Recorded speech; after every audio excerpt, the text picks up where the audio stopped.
चुनाव की प्रक्रिया का कुछ बताने अभी मेरे भाई ने कह दिया ये अभी संभव नहीं है। चुनाव की एक प्रक्रिया होती है। मैं यहाँ समाज के बीच कुछ बताने के लिए आया, वो बताने के लिए आया हूँ।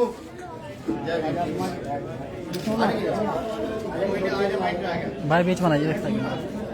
मैं आप लोगों को वो बताने के लिए आया हूँ जो अब से 200, 400, 500, 700 साल पहले हमारे महापुरुषों ने हमें कहा, लेकिन हम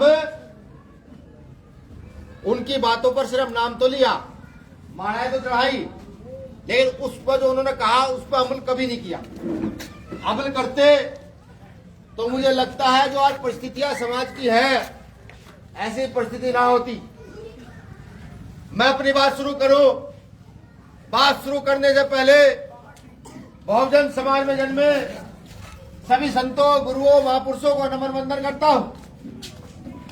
मैं नमन वंदन करता हूं आजादी की लड़ाई में जिन लोगों ने अपने प्राणों की आहुति दी उनको भी। अब क्योंकि आज एक विशेष प्रांगण में आज हम हैं, उनको विशेष नमन वंदन किया जाएगा, लेकिन नमन वंदन के साथ साथ उनका जयकारा भी ऐसा मजबूत हो कि यहां से जाकर दिल्ली में जो संसद है, दिल्ली में जो उच्च न्यायालय है, सर्वोच्च न्यायालय, वहां तक आवाज जाए। क्योंकि संत शिरोमणि सदगुरु रविदास जी महाराज का अपमान दिल्ली में एक बार हुआ है, तो वहां तक एक बार आपकी आवाज चली जाए, उनको भी पता लग जाए कि संत शिरोमणि सदगुरु रविदास जी महाराज के वंशज बहुत मजबूत है। बोलिए संत शिरोमणि सदगुरु रविदास जी महाराज की जय। संत शिरोमणि सदगुरु रविदास जी महाराज की जय।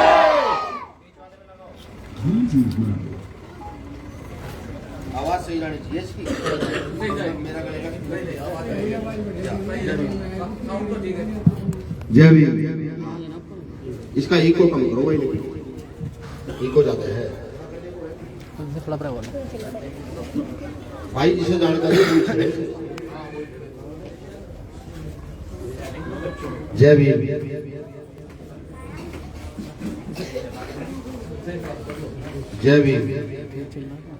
जय भी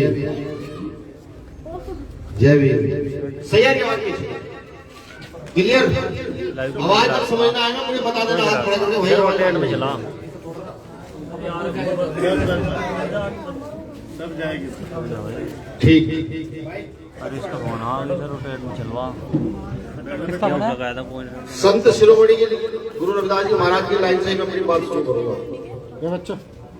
रोटेट चल लो इसका। संत शिरोमणि रविदास जी कह रहे हैं कि क्यों जाऊं मैं मथुरा काशी, क्यों करूं मैं वृंदावन वास। गौर से समझिएगा, क्योंकि उस समय जब यहाँ आडंबर की व्यवस्था बड़ी चरम सीमा पर थी, महिलाओं को इस देश के शूद्रों को कोई अधिकार नहीं थे। शूद्र को समझते होंगे, शूद्र ब्राह्मण क्षत्रिय वैश्य शूद्र एक वर्ण होता है जिसमें भारत की 3 जातियों को छोड़कर जितनी तमाम जातियां हैं, तमाम धर्म है, वो सब उसी वर्ण के अंदर आते हैं। जब उनका कोई अधिकार नहीं तो तब वो सदगुरु रविदास जी महाराज कह रहे हैं, क्या कह रहे हैं कि क्यों जाऊं मैं मथुरा काशी, क्यों करूं मैं वृंदावन वास। ईश्वर मेरे मुझ में है, मैं क्यों करूं इनको इधर उधर। साफ साफ गुरु रविदास जी कह रहे हैं कि कहीं भागने दौड़ने की जरूरत नहीं है। अगर आपका मन सच्चा है, आप झूठ नहीं बोलते, आपके मन में पाप नहीं है, आप किसी को परेशान नाजायज परेशान नहीं करते, तो ईश्वर आपके मन के अंदर है। आपको उन्हें कहीं ढूंढने जाने की जरूरत नहीं, मतलब कहीं ढूंढने जाने की जरूरत नहीं है।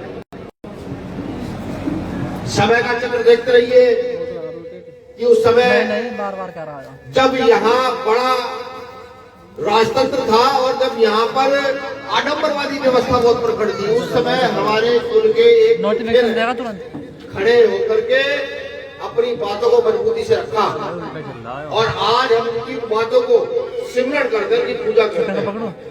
धीरे धीरे व्यवस्था बढ़ी, हम लोगों ने धीरे धीरे पढ़ना लिखना भी शुरू किया। पढ़ना लिखना शुरू करने के बाद हम लोग जो है आगे की ओर बढ़े, धीरे धीरे लड़ते रहे। फिर डॉक्टर अम्बेडकर यहाँ आए। डॉक्टर अम्बेडकर जब यहाँ आए तो डॉक्टर अम्बेडकर ने आपको एक हथियार दिया, बहुत मजबूत हथियार, जिसका नाम भारतीय संविधान है।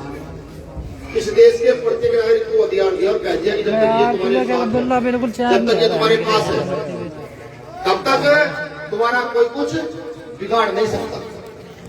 अब मैं आपसे माफी भी मांग लूंगा, पहले मुझे माफ कर देना, क्योंकि मेरे शब्द जो है वो तीर की तरह चुभेंगे, खासतौर से युवाओं को चुभेंगे जो आज मानसिक में मस्त है। ये हकीकत, क्योंकि उनको उन्होंने सोचना समझना है नहीं, तो उनको मेरे शब्द तीर की तरह चुभेंगे। जब डॉक्टर अम्बेडकर ने यहाँ 26 जनवरी 1950 को संविधान सभा में संविधान लागू कराया और डॉक्टर अम्बेडकर वहां से बाहर आए, तो डॉक्टर अम्बेडकर के साथ के नेता हंस रहे थे, कह रहे थे कि डॉक्टर अम्बेडकर बहुत खुश लग रहे हो। बाबा साहब ने कहा आज मैंने रानी का पेट चिर दिया, राजा रानी के पेट से जन्म नहीं लेगा।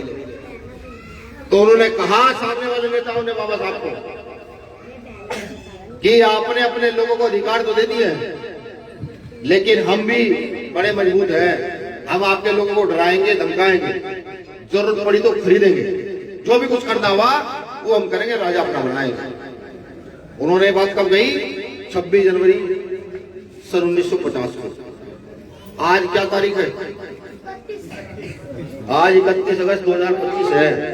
जो बात उन्होंने 26 जनवरी 1950 को गई, उन्होंने हकीकत किया नहीं की। उन्होंने राजा अपना बनाया नहीं बनाया। आरएसएस के लोगों ने 100 साल मेहनत की और अपना राजा इस देश में बनाया और कहा फिर कि यहाँ दलित पिछड़े मुसलमान की कोई हैसियत नहीं है, हम जो ऐसा चाहेंगे हम उनके साथ वैसा करेंगे। वो कर रहे हैं, नहीं कर रहे? मुसलमान को दाढ़ी के नाम पर, टोपी के नाम पर, दलित को जाति के नाम पर, पिछड़े को जाति के नाम पर लड़ाया जा रहा है, मारा पीटा जा रहा नहीं जा रहा है।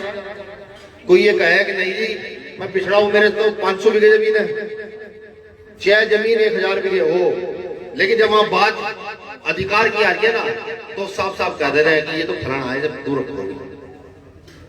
अभी उत्तर प्रदेश के उच्च न्यायालय ने एक फैसला दिया है। उत्तर प्रदेश के 4 मेडिकल कॉलेज जो स्पेशल आपके पैसों से बनाए गए थे, आपके पैसों से मतलब संविधान में एक दलितों के लिए स्पेशल कंपोनेंट प्लान होता है जिसमें दलितों की स्थिति को सुधारने के लिए बजट आता है। उस बजट से 4 मेडिकल कॉलेज बने थे उत्तर प्रदेश में। कल का सुप्रीम कोर्ट का निर्णय है कि अब उनमें जो विशेष कैटेगरी में विशेष रिजर्वेशन जो था उसको खत्म किया जाएगा। ये मैं बहुत कम शब्दों बता रहा हूं। अब आप सोचो कि डॉक्टर अंबेडकर कितने दुख होते होंगे, कहीं होंगे तो कितने परेशान होते होंगे। क्या जिन लोगों के लिए मैंने अपना पूरा जीवन दिया, जिन लोगों को मैंने हथियार दे दिया, जिन लोगों को लड़ने की ताकत दे दी, और कहा बंदूक ना उठाना, तलवार ना उठाना, सिर्फ अपने अधिकार का प्रयोग करना, आज वो लोग इस देश में पीटे जा रहे हैं, मारे जा रहे हैं, उनकी लड़कियों के साथ बलात्कार हो रहा है। वो चुप। बाबा साहब अम्बेडकर ने संविधान में लोकतंत्र दिया है, लोकतंत्र में वोट का अधिकार दिया है। वोट का अधिकार समझते हो ना, कि जिसकी जितनी संख्या भारी उसकी इतनी हिस्सेदारी। संघ के मुट्ठी भर लोग, यहाँ का दलित पिछड़ा मुसलमान, थोकों में किसी गांव में चले जाओ, कोई गांव ऐसा ही नहीं जहां में से 3 में से कोई ना मिलता हो, सारे मिले लगातार। ठीक, राजा किसका बना रखा उनका? जब राजा उनका है तो फायदा किसे हो रहा है? उन्हें नौकरियां किसे मिलेंगी? उन्हें ठेकेदारी में हिस्सेदारी किसकी? उन्हें। थारे पास क्या है? बड़ा सवाल ये है। और अगर बहुसंख्यक होते हुए भी आज भी आजादी के 70 साल 80 साल के बाद हम इस देश में अधिकार नहीं ले पा रहे, तो इसका गुनाह किसी के सिर नहीं जाता, ये गुनाह हमारे सिर आता है कि हमने अपनी व्यवस्था को देखा नहीं, अपनी व्यवस्था को समझा नहीं। हम स्कूल तो जा रहे हैं, हम स्कूल जा रहे हैं सिर्फ डिग्री लेने के लिए। हम स्कूल इसलिए नहीं जा रहे कि हम अपने पुरखों के जो अपमान हुआ है उसको पढ़ सके, ये समझ सके जो पुरखों का अपमान हो उसको उस अपमान को सम्मान में कैसे बदले। हम ये नहीं कर रहे। आज का युवा बुरा मत मानेगा, नशे में लिप्त है। अगर उसे कह दिया जाए कि शाम को खड़े होकर तुम अपने रविदास मंदिर में, अम्बेडकर धर्मशाला में या कहीं घेर में 10 बच्चों को इकट्ठा करके पढ़ाना शुरू कर दो, तो उसकी छाती में सांप लग जाएगा। कहने का ना शाम का समय तो कुछ और करने का होता है, कैसे पढ़ाऊंगा? यही हकीकत है। कौन बुरा मत मानिए, यही हकीकत है। और मैं मुस्लिम समाज के साथ कहना चाहता हूँ कि जितनी लड़ाई भीम आर्मी ने लड़ दी ना आप लोगों की, किसी की हैसियत नहीं कोई लड़ ले इस समय पर। आज भारतीय जनता पार्टी है, अगर आज भारतीय जनता पार्टी के नेता किसी दबते हैं तो संगठन का नाम भीम आर्मी है, पार्टी का नाम आजाद समाज पार्टी है। वरना बड़े बड़े तुर्रम खान के सामने चुप है, बड़े बड़े तुर्रम खान। अब आप सोचो, अगर आने वाले समय में चुनाव की बात ही मैं करूं कि आने वाले समय में आपको वोट देना है, तो आप किसको वोट देंगे, क्यों वोट दोगे, ये बड़ा सवाल है। क्या उनको ही वोट दोगे जो आपको हमेशा पीटते आ रहे हैं, जो आपके अधिकार छीन रहे हैं? अभी वक्फ बोर्ड की जमीन छीनी, कितने नेता जिन्होंने सड़क पर निकल कर आंदोलन किया बताऊं मुझे? सब फेसबुक खेले, हमने किया सड़क पर निकल पूरे उत्तर प्रदेश में आंदोलन। हमारी टीम ने पूरे उत्तर प्रदेश में जाकर डीएम को ज्ञापन दिया और कहा ये गलत है, ये होने नहीं देंगे। चंद्रशेखर भाई ने संसद में खड़े होकर कहा कि ये होने नहीं देंगे। 2 या 3 नेता थे जिन्होंने कहा। जब आपके सहयोग के लिए, आपके मरने में, आपके जीने में कोई नहीं खड़ा, तो आप क्यों खड़े हुए? 27,000 प्राइमरी स्कूल बंद किए, किसका नुकसान हुआ जानते हो? यहाँ के दलित पिछड़े मुसलमान का नुकसान हुआ, यहाँ गरीब मजदूर किसान का नुकसान हुआ कि उनका बच्चा कम से कम प्राइमरी स्कूल में यहाँ कुछ सीख तो लेगा। लेकिन पहले उन पर ही बंद किया गया, इसलिए कि ये पढ़ लिख कर चंद्रशेखर आजाद बन रहे हैं, ये पढ़ लिख कर बिना रतन बन रहे हैं, ये तुम्हारे मुंह में डंडा दे रहे हैं, तो इनकी नसबंदी करो सबसे पहले। वो कर रहे हैं। और लोकतंत्र होते हुए हम देखो कितने बड़े बेवकूफ हैं। हम लोकतंत्र होते हुए, मेजोरिटी होते हुए, ताकतवर होते हुए, हम इतने ताकतवर होते हुए कि हम झटके में 24 घंटे में यहाँ के देश की सरकार सत्ता बदलते हैं, हम फिर उनके सामने हाथ जोड़ते घूम रहे हैं कि हमें कुछ दे दो। ठीक, आपके मोहल्लों में, आपके घरों में 28,000 आपके गांव से स्कूल बंद किए जा रहे हैं। 28,000 ही ठेके खोल दिए जा रहे हैं। ये पियो शाम को, खत्म मामला। समझो, इस अंधकार से बाहर निकलो और बाहर निकल के अपने हक अधिकार समझो। अगर आज भी हक अधिकार नहीं समझोगे तो वो दिन दूर नहीं, वो दिन दूर नहीं कि उस संविधान को धीरे धीरे धीरे धीरे करके नोचते जाएंगे। जब से भीम आर्मी उठी है, भीम आर्मी ने संविधान हाथ में लिया है, आज तमाम बड़ी पार्टियां संविधान हाथ में ले लेकर के चल रही है, लेकिन वो क्या आपकी सुरक्षा कर पाएंगी? बड़ा सवाल ये है। आजम खान चोरी के केस में जेल में गए, आजम खान साहब, स्कूल खोला था उन्होंने, ठीक, और जिस पार्टी से गए थे उस पार्टी के नेता के मुंह में जवान नहीं है उन्हें कहने के लिए कि आजम खान गलत जेल में। सोचो ना, जो अपने नेता के लिए कुछ नहीं कर सकते, आपके लिए क्या करेंगे? क्यों करेंगे? किस लिए करेंगे? समझो, अगर व्यवस्था चाहते हो आगे बढ़ाना, व्यवस्था आगे बढ़े, तो अपने घर से लीडर उठा के खड़ा कर दो, भाई ये लीडर है, इसके पीछे पीछे सब कुछ चल रहा है। और भाई देखो, अगर हाथ ही जोड़कर रखने नेताओं के सामने ऐसे वाले, तो फिर कोई कुछ नहीं कर सकता। फिर तो बाबा साहब से दोबारा जन्म ले करके तब भी कुछ नहीं किया जा सकता। सतगुरु रविदास जी ने कहा था 600 साल पहले कि चाहूँ सा राज में मिला सबन छोट बड़ी सब संग बसा रहता से प्रसन्न। 600 साल पहले किसने कहा? हमारे बाप ने, बाप के भी बाप ने, हमारे परदादा ये कह गया कि ऐसा राज स्थापित करना यहाँ पे कि जहाँ परेशानी ना हो, कोई दिक्कत ना हो, रोटी कपड़े मकान की कोई वो ना हो परेशानी, किसी जाति का नाम नहीं लिया। इस बात को सिर्फ एक आदमी समझा, डॉक्टर अम्बेडकर ने। हम तो समझ ही नहीं पाए। हम समझते तो आज यहाँ इस देश में जो तानाशाह बैठा है, जो जब मर जाए जो मर जाए देश पारित कर देता है, जो भारत पाकिस्तान के युद्ध में हम भारतीयों की नाक कटवा देता है, वो बैठा ना होता। यहाँ व्यवस्था को मानने वाला, समानता को मानने वाला व्यक्ति बैठा होता। लेकिन हमने ध्यान क्या देते हैं? हमने ध्यान देना छोड़ दिया। हमारा युवा रील में मस्त है, फोन उठाएगा, रील पे रील चलती रहेगी, वो सोचेगा ही नहीं, वो इस बात को समझेगा ही नहीं। कितनी कष्टों के बाद 5,000 साल मनुष्य मुक्ति का राज रहा है। कितने साल? जोर से बताओ, कितने साल रहा? 5,000 साल। और 80 साल में नसबंदी होगी उनकी संविधान से। वो 80 साल में कहने लगे संविधान बदलेंगे, कोई सा ना कोई सा आदमी बैठ कर भगवा कपड़े और कहता है कि हम संविधान बदल देंगे। और जिनके लिए संविधान बना है उनकी कान पर जूं रेंगने के लिए तैयार नहीं है। सोचो क्यों?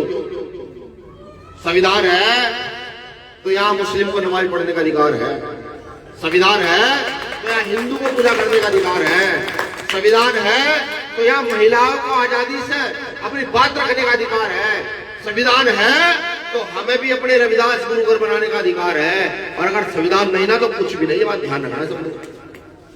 जिस दिन वो संविधान से मौलिक अधिकार हटा देंगे उस दिन वो इस देश में राजतंत्र स्थापित कर देंगे। राजतंत्र का मतलब राजा का बेटा, राजा जो राजा ने कह दिया वही पत्थर की लकीर है। इस बात को चाहते हैं, उस बात को उन्होंने स्थापित करके दिखाया। आज उनके एमपी, आज उनके विधायक जिस मर्जी की चाहे तैसी कर दें। अगर आप उनके विरोध में चले गए तो आप जेल जाओगे, बचोगे नहीं। ये आइडियोलॉजी है उनकी। अब आप सोचो कि एक व्यक्ति चंद्रशेखर आजाद जीत के जाता है, एक व्यक्ति, जिसे हराने के लिए पूरी भारतीय जनता पार्टी, पूरी कांग्रेस, पूरी समाजवादी, पूरी बसपा और तमाम सामाजिक संगठन जुड़ते हैं कि चंद्रशेखर को हराया जाए। वो ठीक है, जनता की समझ में आ गया, चंद्रशेखर भाई जीत के चले गए। इतने सवाल है उसमें, इतने सवाल संसद में कोई नहीं पूछता जितने चंद्रशेखर आजाद पूछ रहे हैं। कोई नेता नहीं पूछता है, एक दो सवाल पूछेंगे, बैठ जाएंगे। हमारा नेता ऐसा है कि जब खड़ा हो रहा है तो 10-20 सवाल एक घंटे में गिरता है, 2-2 मिनट में 10 सवाल 20-20 सवाल कर देता है, जवाब दो, और जवाब नहीं मिलते। गुरु रविदास जयंती छुट्टी नहीं होती, छुट्टी करा दी है उसमें। बाबा साहब अम्बेडकर की जयंती में बड़ी दिक्कत करते थे, एक उसको करा दी, करनी पड़ेगी, ठीक है। मुस्लिमों को भी कहा कि जब यहाँ कांवड़ यात्रा का सबको अधिकार है तो मुस्लिमों को भी नमाज पढ़ने का अधिकार है। तब आप सोचो ना, कैसा नेता चाहिए? देश को बांटने वाला नेता चाहिए, देश को जोड़ने वाला नेता चाहिए? क्या जातियों में टूटे हुए समाज को और तोड़ने वाला नेता चाहिए, या जातियों में टूटे हुए समाज को इकट्ठा करने वाला नेता चाहिए? ये बड़ा सवाल है, ये सवाल खुद से पूछिएगा। आज शाम को जब घर जाओगे और लेटोगे रात को, तब पूछिएगा कि अभी भी हमारे घरों की दीवारें कच्ची क्यों है, अभी भी हमारे रास्ते पक्के क्यों नहीं है। मैं अगर यहाँ आकर समझाना शुरू करूं तो या तो आप मुझे कहोगे भाई ये कौन आ गया है, या फिर आपकी समझ आ गया तो आप कहोगे भाई ये तो बड़ा सवाल खड़ा हो गया है। तो इसलिए खुद से सवाल पूछना शुरू करो कि जिसकी जितनी संख्या हमारी उसकी इतनी हिस्सेदारी पर काम करोगे या नहीं करोगे, या फिर जो यहाँ चंद मुट्ठी भर लोग हैं जो यहाँ यूनिवर्सिटियों से लेकर के हायर जुडिशरी से लेकर के हर जगह बैठे हुए हैं, उनके पीछे चलना है। कि आपको तय करना है, आपको। अगर आपने तय कर दिया कि नहीं, यहाँ व्यवस्था ऐसे लोगों को स्थापित करनी है जो गरीब मजदूर किसान की आवाज बन करके मजबूती से अपनी आवाज उठा सके, तो कोई नहीं रोक पाएगा। मैं लिख के देता हूं, जिस दिन यहाँ कृषि मंत्री एक किसान का बेटा बन गया, उस दिन भारत की खेती की समस्या को दूर करेगा सबसे पहले बेटा, किसान का बेटा, मंत्री उसका व्यापारी का नहीं। आपके किसान का बेटा, जब उसको पता होगा गन्ने की फसल कब बोनी है, गेहूं की फसल कब बोनी है, कब डाई गिरेगी, कब खाद गिरेगा, तब जाकर के वो वहां किसानों की समस्या पर बात कर पाएगा। ऐसा होगा ही नहीं। क्यों? क्योंकि नेता का बेटा पहले से तैयार बैठा हुआ है, व्यापारी का बेटा पहले से तैयार बैठा हुआ है। तो इस पर काम करने की जरूरत है। हमारी पूरी टीम का मैं शुक्रिया अदा करता हूँ कि रात दिन लड़ती है, किसी के साथ गलत हो रात दिन खड़ी रहती है। आपसे मेरा यह निवेदन है, भीम आर्मी आजाद समाज पार्टी के सदस्य बन करके अन्याय के खिलाफ अपनी आवाज को बुलंद करें, और आवाज बुलंद करने के साथ साथ खुद के भविष्य के और आने वाली नस्लों के भविष्य के विषय में सोचना जरूर शुरू करें। इस देश में जैसे प्राइवेटीकरण लागू किया गया है, ये जो नस्ल मेरे सामने खड़ी है, कल इनको नौकरी के नाम पर 10,000 15,000 की नौकरी के नाम पर इनको पूरे 12 घंटे वहां प्रताड़ित किया जाएगा। देखिएगा, इतना बड़ा षड्यंत्र इस देश में चल रहा है, और वो षड्यंत्र सिर्फ SC ST OBC माइनॉरिटी समाज के खिलाफ चल रहा है। वो षड्यंत्र के स्वर्ण समाज के खिलाफ नहीं चल रहा है, बिल्कुल नहीं चल रहा है। वो षड्यंत्र गरीब मजदूर किसान के खिलाफ चल रहा है, वो षड्यंत्र किसी पैसे वाले के खिलाफ नहीं चल रहा है। तो इस षड्यंत्र से बचना है तो कंधा मजबूत करो भीम आर्मी का, कंधा मजबूत करो आजाद समाज पार्टी का, और अपने घर का एक बच्चा ज्वाइन कराओ भीम आर्मी आजाद समाज पार्टी में, कि नहीं ये बच्चा अब समाज का काम करेगा, डॉक्टर अम्बेडकर का काम करेगा। जिस दिन ऐसा मन में ठान लिया तो मैं लिख कर देता हूँ, ये जीवन कितना है कुछ नहीं पता, लेकिन जिस दिन आप लोगों ने मन में बना लिया उस दिन देश की व्यवस्था भी सुधरेगी। यहाँ पर जातिवाद के नाम पर जो खेल होते हैं वो भी सुधरेगा, और धर्म के नाम पर जो मुस्लिम साथी को प्रताड़ित किया जाता है वो भी बंद होगा। मेरी बात को लिख लीजिएगा। सतगुरु रविदास जी ने एक बात और कही, उन्होंने कहा कि जात जात में जात है जैसे केतन के पात। क्या कहा? कि जात जात में जात है जैसे केतन के पात, रैदास से मानुष न जुड़ सके तब तक जात ना जात। इसका हिंदी मतलब यह है कि यहाँ जातियों में इतनी जातियां हैं, या जातों में इतनी जातियां हैं केले के पेड़ की तरह, कि एक पेड़ एक पत्ता उखेड़ोगे तो दूसरा पत्ता है, एक जाति का नाम लोगे तो दूसरी घड़ी, दूसरी का नाम लोगे तीसरी घड़ी, तीसरे का नाम लोगे चौथी घड़ी। यहाँ इतनी जातियां हैं। वो ये भी कह रहे हैं कि अगर मुझे जानना है, रविदास जी कह रहे हैं अगर मुझे जानना है तो आपको पहले अपनी जाति से बाहर निकलना होगा।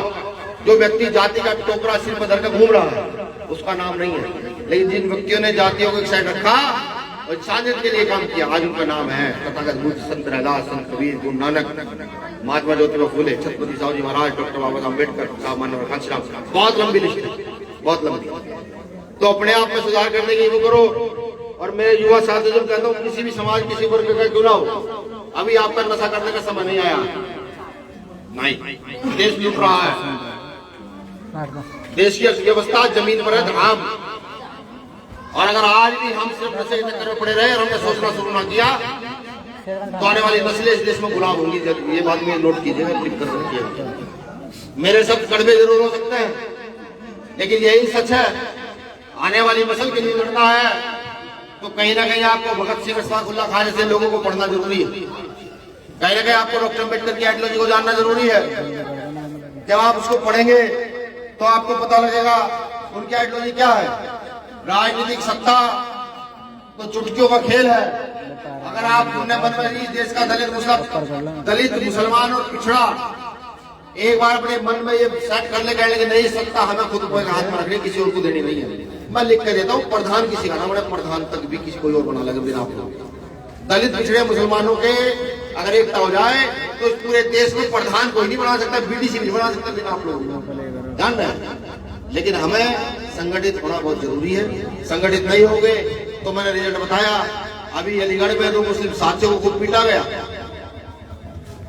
मनीषा वाल्मीकि भी याद होगा, अभी एक मनीषा नाम की बच्ची हरियाणा में रेप हुआ है। अभी आपने इलाहाबाद भी देखा होगा कि एक पाल समाज की बेटी का रेप होता है और उसे छुपाने के लिए दंगा कराया जाता है। उस दंगे को भीम आर्मी के मत्थे मर दिया जाता है। समझता है? ऐसे घटनाओं के बम्बार है। मैं बोलना जरूर पूरी रात हो जाएगी। इन सबको रोकना है, अपने बच्चों को भविष्य सुनिश्चित करना है और ऐसे लोगों को तैयार करना जो लड़ सके। तो भीम आर्मी के साथ आ जाइए, बड़ी मजबूती के साथ भीम आर्मी का गद्दा मजबूत कीजिए, जिससे कि आने वाली लड़ाई मजबूत हो सके। शुक्रिया, आप सब लोगों ने मुझे सुना। अंत में 2 लाइनें कहकर मैं अपनी बात खत्म करूंगा। साथियों तो फकीरी मिजाज रखते, अपनी ठोकरों में ताज रखते हैं। साथियों तो फकीरी मिजाज रखते हैं, अपनी ठोकरों में ताज रखते हैं। भीम आर्मी के लोग कल की परवाह नहीं करते दोस्तों। भीम आर्मी के लोग तो अपनी मुट्ठी में आज रखते हैं, अपनी मुट्ठी में आज रखते हैं, अपनी मुट्ठी में आज रखते हैं। शुक्रिया। जय भीम, जय भारत, जय संविधान, जय जोहार, जय मंडल। संत शिरोमणि सद्गुरु रविदास जी महाराज की, संत शिरोमणि